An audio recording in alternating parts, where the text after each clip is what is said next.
खून एकानं करायचा, आरोप दुसऱ्यावर लावायचा आणि जेलमध्ये तिसऱ्यालाच घालायचा, असं म्हणत भाजपचे आष्टीचे आमदार सुरेश धसांनी परळीतलं आणखी एक खून प्रकरण उकरून काढलंय। आता हे प्रकरण म्हणजे आणखी एका मुंडेंच्या हत्येचं। आता ते मुंडे नेमके कोण आहेत सविस्तर समजून घेण्यासाठी हा व्हिडिओ शेवटपर्यंत पहा। नव्या हत्याकांडाविषयी आपल्याला समजून घ्यायचं आहे, पण त्याआधी महादेव मुंडेंच्या हत्याकांडाची अपडेट सांगते। मस्साजोगच्या सरपंच संतोष देशमुखांच्या हत्येच्या निषेधार्थ बीडमध्ये मोर्चे निघाले, आंदोलनं झाली आणि जनसंताप उसळला। त्यात भाजप आमदार सुरेश धसांनी सुद्धा हजेरी लावली आणि मग संतोष देशमुख कुटुंबियांसाठी न्याय मागताना त्यांनी परळीतल्या महादेव मुंडेंसाठी सुद्धा न्यायाची मागणी केली। महादेव मुंडेंचं हत्या प्रकरण सर्वात आधी बाहेर काढणारे हे धसच होते आणि मृत महादेव मुंडेंच्या पत्नीची, कुटुंबियांची आणि वाल्मिक कराडचा जुना सहकारी बाळा बांगर यांची मुख्यमंत्री आणि गृहमंत्री देवेंद्र फडणवीसांसोबत भेट घडवून आणणारे सुद्धा आमदार धसच आहेत। आता याच धसांनी परळीतल्या आणखी एका बालाजी मुंडे नावाच्या तरुणाच्या हत्याकांडाचा उल्लेख केलाय। झालं असं की 21 सप्टेंबर 2023 ला परळीतल्या व्यापारी महादेव मुंडेंची हत्या झाली होती।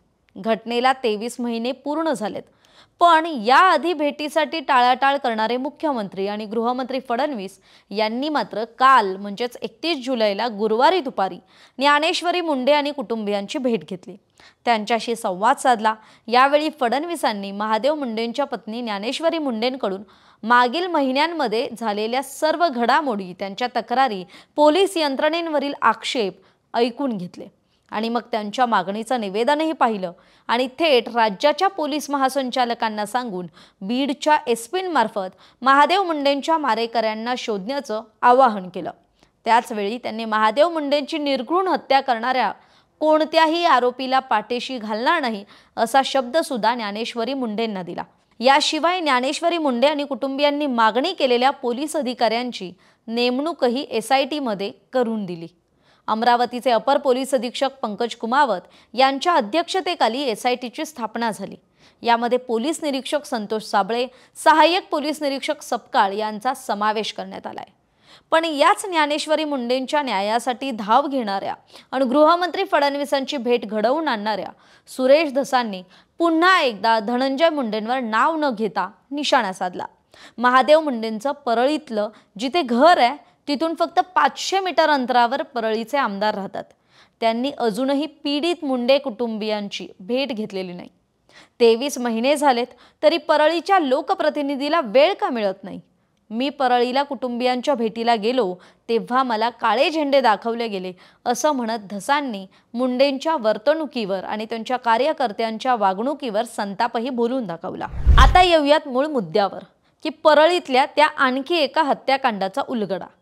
मुख्यमंत्र्यांसोबतच्या भेटीनंतर सुरेश धस हे माध्यमांशी बोलत होते। यावेळी त्यांनी असं म्हटलं, खून एकाने करायचा आणि आरोपी दुसराच करायचा आणि जेलमध्ये तिसऱ्यालाच पाठवायचं, असले प्रकार परळीत झालेत। काही पोलीस अधिकाऱ्यांचे कॉल डिटेल्स तपासण्याची विनंती सुद्धा मुख्यमंत्र्यांकडे केलेली आहे। एवढंच नाही तर 13 ते 14 खुनांसाठी स्वतंत्र SIT नेमण्याची मागणी सुद्धा करणार आहे। बालाजी मुंडे नावाच्या व्यक्तीची हत्या करण्यात आली, त्याच्यात त्याचा चालक म्हणजे ड्रायव्हर याला आरोपी करण्यात आलाय। मारणारे दुसरेच पण आरोपी ड्रायव्हरला केलं, तो सध्या जेलमध्ये। या सगळ्या प्रकरणांची संयुक्त चौकशी व्हायला पाहिजे। सरपंच बापू आंधळेवर नेमक्या गोळ्या कुणी झाडल्या, नाव कुणी घेतले हे देखील पुढे आलं पाहिजे। अजित पवारांनी त्यांच्या विश्वासातली माणसं परळीला पाठवावीत। 10-12 दिवस चौकशी करायला लावली तर हे लोक कसा कारभार करतात, माणसं किड्या मुंग्यांसारखी कशी मारली जातात याची त्यांना चौकशी करता येईल आणि त्याची खरी माहिती मिळेल, असं म्हणत धसांनी नाव न घेता मुंडेंच्या परळीतील एकूणच कारभारावर आणि परळीतल्या वाढत्या गुन्हेगारीवर सडकून टीका केली। तरी पोलीस अधिकारी सानप यांच्या कॉल रेकॉर्डिंगची सुद्धा चौकशी करण्याची मागणी करणार असल्याचं धसांनी म्हटलंय। तरी आता धसांनी उलगडा केलेलं बालाजी मुंडेंचं प्रकरण नेमकं काय? तर बालाजी मुंडे यांच्याविषयी तूर्तास तरी जास्त माहिती अवेलेबल नाही आहे, पण भाजप आमदार सुरेश धसांनी सकाळला दिलेल्या माहितीनुसार बालाजी मुंडे हा परळीतला एक स्थानिक कार्यकर्ता आहे। तो कुणाचा कार्यकर्ता आहे हे अजून समजलेलं नसलं तरी त्याची हत्या ही अंतर्गत गटबाजीतून झाल्याची चर्चा आहे। परळीत अनेक गट आहेत जे एकमेकांच्या लोकांचे खून पाडत असतात। अशातच बालाजी मुंडेंचा काटा हा दुसऱ्या गटातील लोकांनी काढला, पण तुरुंगात त्याच्याच ड्रायव्हरला डांबलं। बालाजी मुंडेंचा चालक हा बहुधा दलित समाजाचा असल्याची माहिती आहे।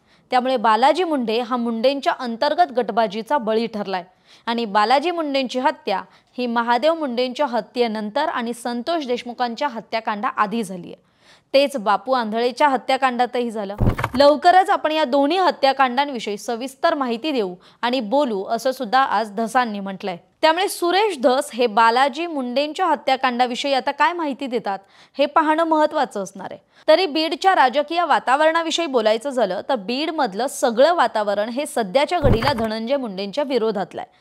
त्यातच त्यांना मंत्रिमंडळात परत घेण्याचे संकेत अजितदादांनी दिलेत आणि त्याला सर्वात आधी विरोध हा त्यांच्याच पक्षातून म्हणजेच अजितदादांच्या राष्ट्रवादी काँग्रेस पक्षातून झालाय।